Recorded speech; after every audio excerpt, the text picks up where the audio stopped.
January 2020, some small changes are being introduced to the instructions and layout of the paper-based listening test. The paper-based test will now be divided into parts 1, 2, 3, 4. This is a new IELTS listening test format test. We will be removing the part 1 example. We are also removing the page number references.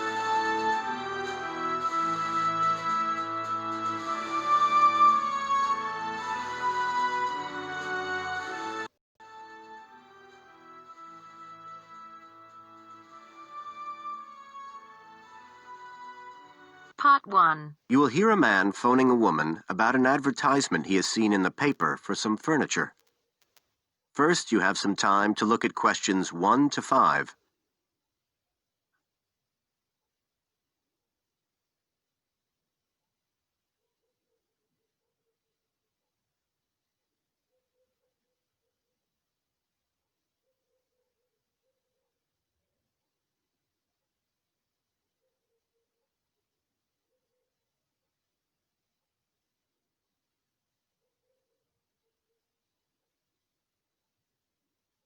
Now we shall begin.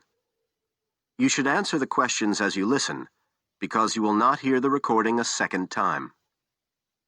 Listen carefully and answer questions 1 to 5.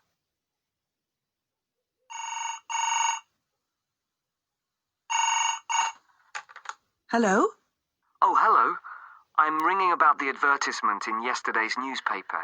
The one for the bookcases. Can you tell me if they're still available? We've sold one, but we still have 2 available. Right. Can you tell me a bit about them? Sure. What do you want to know? Well, I'm looking for something to fit in my study. Well, I'm not too worried about the height, but the width's quite important. Can you tell me how wide each of them is? They're both exactly the same size. Let me see, I've got the details written down somewhere. Yes, so they're both 75 centimetres wide and 180 centimetres high. Okay, fine. That should fit in okay. And I don't want anything that looks too severe. Not made of metal, for example. I was really looking for something made of wood. That's all right. They are, both of them. So, are they both the same price as well? No, the first bookcase is quite a bit cheaper. It's just £15. We paid £60 for it just 5 years ago, so it's very good value. It's in perfectly good condition. Well, they're both in very good condition, in fact. But the first one isn't the same quality as the other one. It's a good, sturdy bookcase. It used to be in my son's room, but it could do with a fresh coat of paint. Oh, it's painted? Yes, it's cream at present. But as I say, you could easily change that if you wanted, to fit in with your colour scheme. Yes, I'd probably paint it white if I got it. Let's see, what else? How many shelves has it got? 6. 2 of them are fixed, and the other 4 are adjustable, so you can shift them up and down according to the sizes of your books. Right, fine. Well, that certainly sounds like a possibility. Before you hear the rest of the conversation, you have some time to look at questions 6 to 10.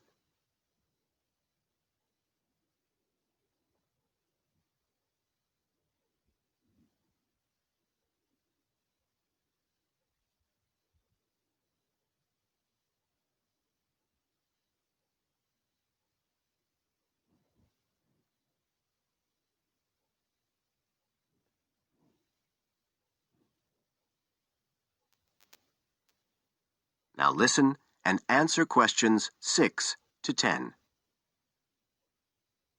But the second one's a lovely bookcase too. That's not painted, it's just the natural wood colour, dark brown. It was my grandmother's, and I think she bought it sometime in the 1930s, so I'd say it must be getting on for 80 years old, so it's very good quality. They don't make them like that nowadays. And you said it's the same dimensions as the first one? Yes, and it's got the 6 shelves, but it also has a cupboard at the bottom that's really useful for keeping odds and ends in. Right. Oh, and I nearly forgot to say, the other thing about it is it's got glass doors, so the books are all kept out of the dust. So it's really good value for the money. I'm really sorry to be selling it, but we just don't have the room for it. So what are you asking for that one? £95. It's quite a bit more, but it's a lovely piece of furniture. A real heirloom. Yes. All the same, it's a lot more than I wanted to pay. I didn't really want to go above 30 or 40. Anyway, the first one sounds fine for what I need. Just as you like. So, is it all right if I come round and have a look this evening? Then, if it's okay, I can take it away with me. Of course. So you'll be coming by car, will you? I've got a friend with a van, so I'll get him to bring me round. If you can just give me the details of where you live. Sure. I'm Mrs. Blake. B-L-A-K-E. That's right. And the address is 41 Oak Rise. That's in Stanton. Okay. So I'll be coming from the town centre. Can you give me an idea of where you are? Yes. You know the road that goes out towards the university? Yes. Well, you take that road and you go on till you get to a roundabout. Go straight on, then Oak Rise is the first road to the right. Out towards the university, past the roundabout, first left. First right. And we're at the end of the road. Got it. So I'll be round at about 7, if that's all right. Oh, and my name's Connor. Connor Field. Fine. I'll see you then, Connor. Goodbye. Goodbye. That is the end of part 1. You now have half a minute to check your answers.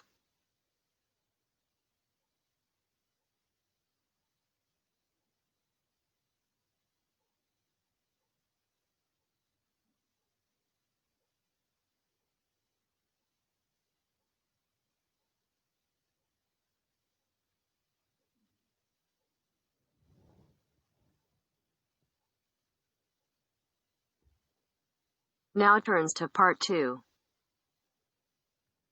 Part 2. You'll hear a lecturer talking to students about the ozone layer and CFCs. First, you have some time to look at questions 11 to 17.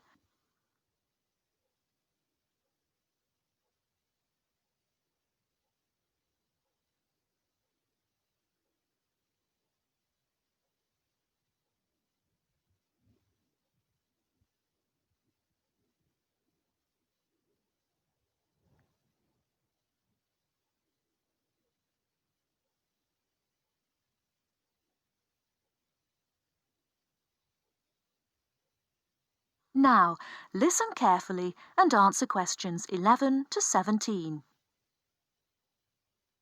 Today, it is well known that CFCs, or chlorofluorocarbons, can do immense damage to the ozone layer, which protects the Earth from harmful radiation from the sun. However, it was as recently as the mid-1970s when the connection between CFCs and ozone layer destruction was first established. The story starts back in 1957, when James Lovelock invented the electron capture detector. This is a machine that can detect very small amounts of a chemical compound in the atmosphere. Indeed, using the machine, it was Lovelock who was the first person to detect the widespread presence of CFCs in the Earth's atmosphere. In 1973, Lovelock, on a research trip which he'd funded himself, measured the amount of CFCs in the atmosphere in the Arctic and in Antarctica, but unfortunately came to the wrong conclusion that CFCs are not harmful to the environment. Following on from this work, though, in 1974, Sherry Rowland and Mario Molina published the very first scientific paper on the connection between CFCs and ozone depletion. This quickly prompted the world's first ban on the use of CFCs, which was enacted in 1975 by the US state of Oregon. Further bans followed. In 1978, the United States and several European countries banned the use of CFCs in spray cans. CFCs were still allowed to be used, though, for refrigeration and in solvents. It was in the mid-1980s that scientists in Antarctica observed a huge depletion in the ozone layer above them, often called the hole in the ozone layer. This led, in 1987, to the signing of the Montreal Protocol, which called for further reductions in the production and use of CFCs, and then, 2 years later, to a European Union agreement to ban the production of all CFCs by the end of the century. Before you hear the rest of the talk, you have some time to look at questions 18 to 20.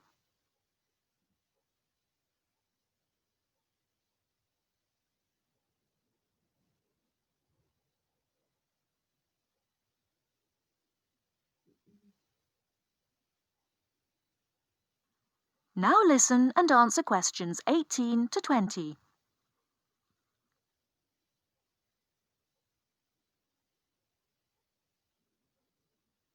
So why exactly are CFCs so harmful? One of the reasons CFCs were so popular in the production of solvents and refrigeration coolants is that they are unreactive. That is, they don't react easily or at all with other chemical compounds. It's this property, however, that also makes them dangerous. Because they are unreactive, it's very difficult for them to be broken down. This gives them a long lifespan, more than 100 years in some cases, and allows them to rise into the upper levels of the atmosphere, the stratosphere, unchanged. There, ultraviolet radiation from the sun starts to break them down, freeing the chlorine atoms from the CFCs. It's this chlorine that helps destroy the ozone there. That is the end of part 2. You now have half a minute to check your answers.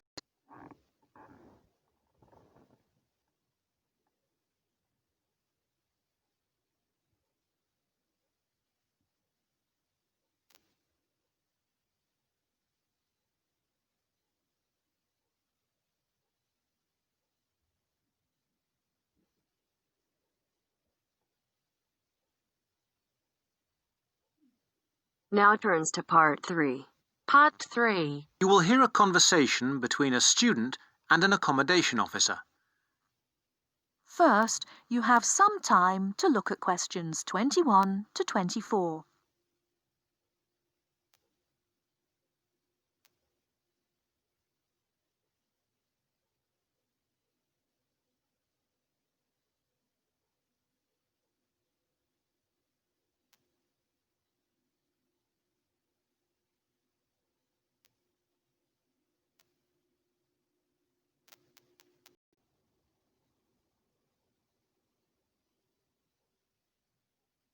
Now turns to part 3. Part 3. You will hear a conversation between a student and an accommodation officer. First, you have some time to look at questions 21 to 24.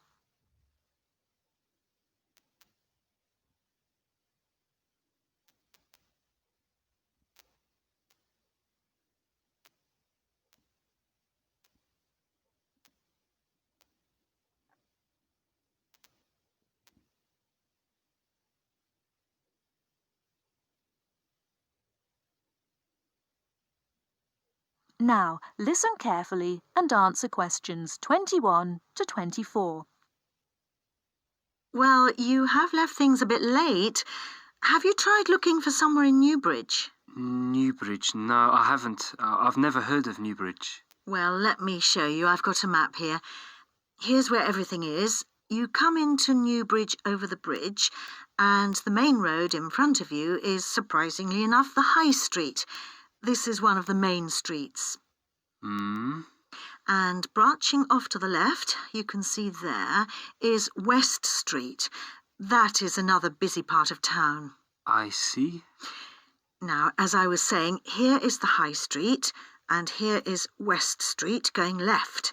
Now, if you go along West Street, the first place you come to on your right is the supermarket. It's not a very big one, but it's got most things you're likely to need. Next to it, there's the Old Town Hall. I say the Old Town Hall because it is about 100 years old, but it will soon make way for a car park, I'm afraid. I suppose the car is king. Now, opposite the supermarket is the railway station. You can get very frequent buses and trains from here into the university. And next to that is the sports centre. It's a brand new one and was built on the site of some tennis courts. So that's progress. It's got everything the keen sportsman like yourself might require. Now, that's the centre of town, and I want to point out to you the buildings opposite the supermarket, but on the other side of London Road. There are two buildings there. The one further away from the High Street is called the Heights, and the one nearer the High Street is called the Towers. What are they? They are where you could find a flat. One of them, the Heights, has a number of flats for rent at the moment. Oh, good. Before you hear the rest of the talk, you have 30. some time to look at questions 25 to 30.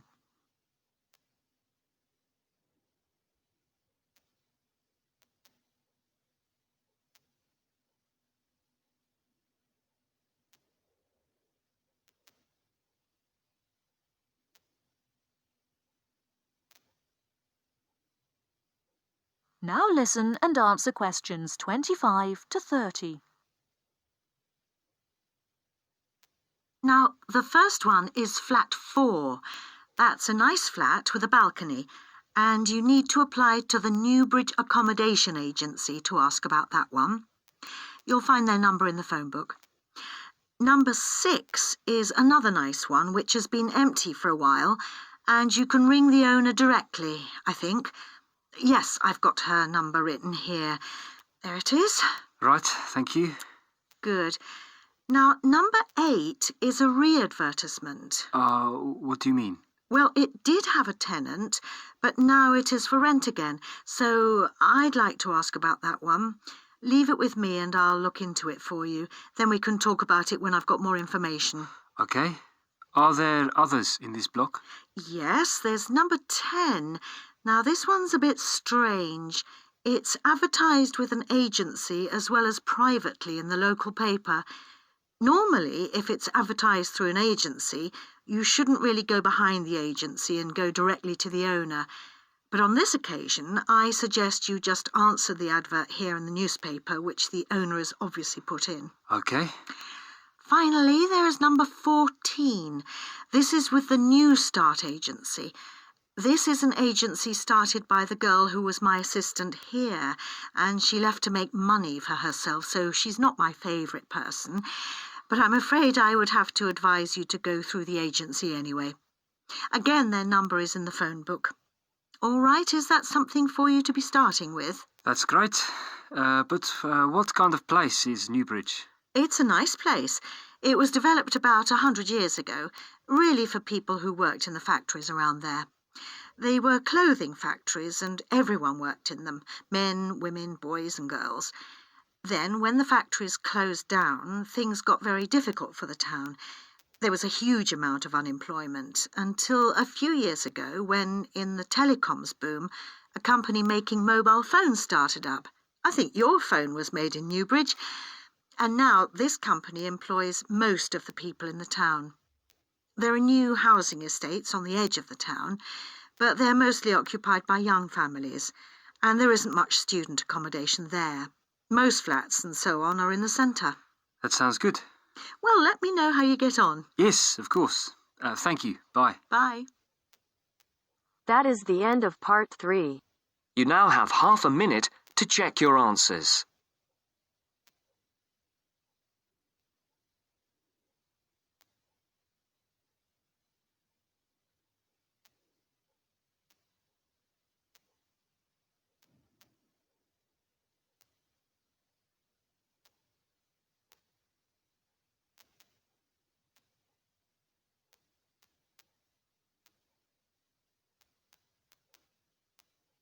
Now turns to part 4. Part 4. You will hear an extract from an introductory talk given to a group of students who have just entered a university residential college. The speaker is the principal of the college. Listen to what the speaker says and answer questions. First, you have some time to look at questions 31 to 40.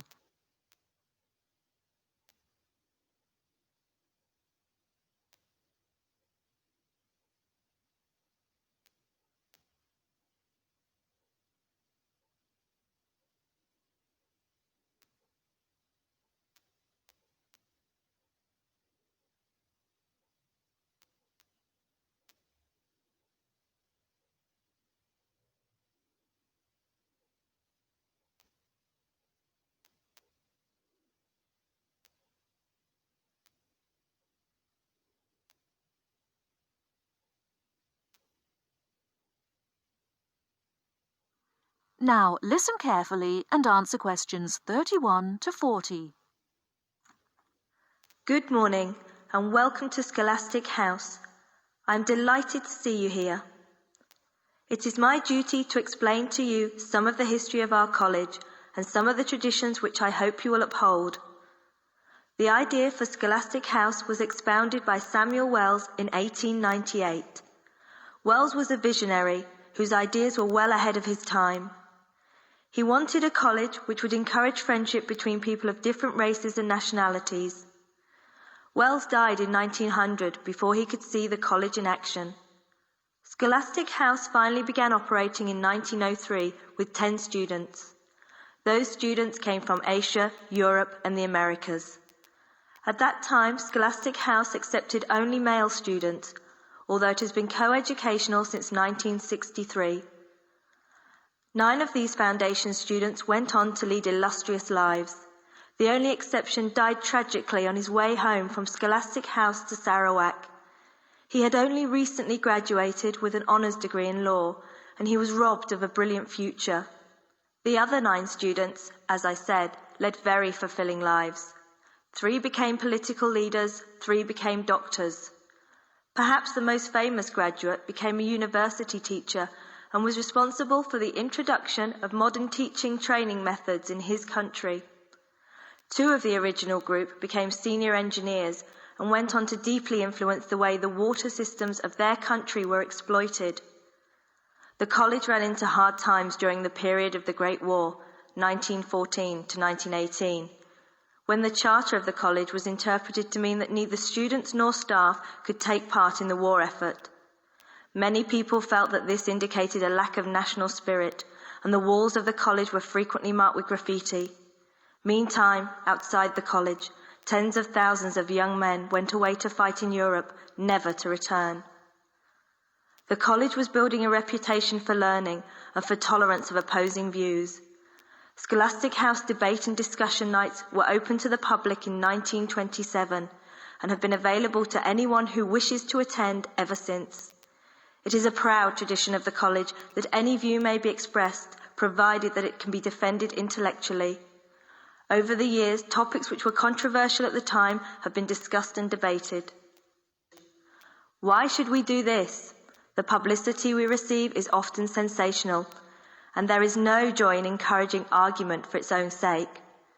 In fact, that sort of discussion just increases tension.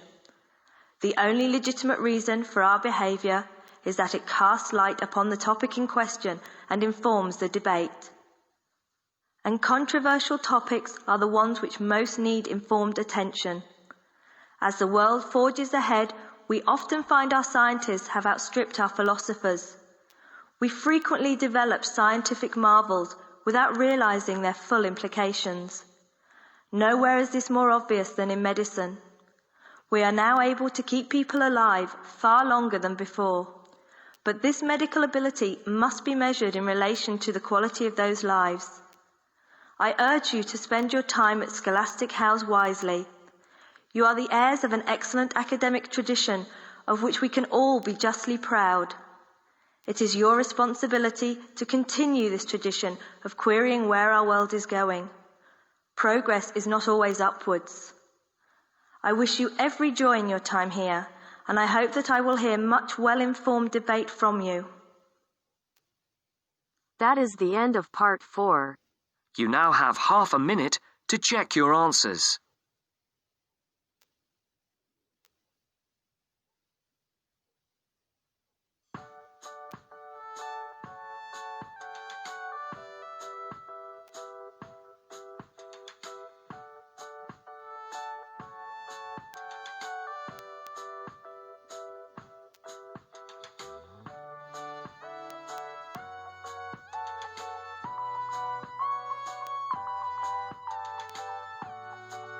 That is the end of the test.